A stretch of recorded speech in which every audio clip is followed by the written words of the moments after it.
আজকে বানাবো আমি আলু পরোটা। সেজন্য দেখো বাড়ির আলু বটে আর মেথি গেলা বাড়ির ওটা মেথি দিয়ে বানাবো মেথি শাক।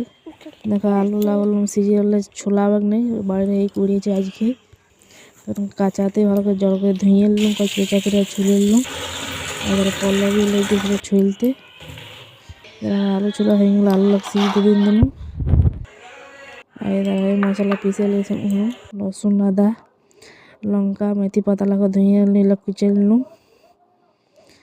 এবার আলু সিজে গেলো, এটা মশলার ই করলো। এবার ভাজে নেবো আলুটাকে। আগে চিলালার জন্য বিনা লঙ্কার ভাজে নিলাম।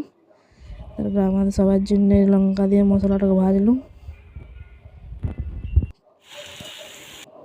নতুন আলু তো সিজার পরও কাঁচাই লেগেছে, একদম চিপেছেই নি ভালো হয়ে। ভেজে নিলাম আলুটাকে, তারপর আটাটাকে সাইনে নিলাম।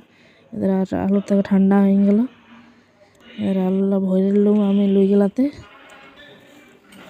তারপরে এই বানাতে লাগালাম, দুটা দুটা করে বেলে আস্তে আলু শিখতে লাগালাম। এবার আমার বেলা হয়ে গেল সব হয়ে গেলো। তারপরে ঢাকা রেখে দিলাম, আমি নিয়ে নিলাম ভালো করে।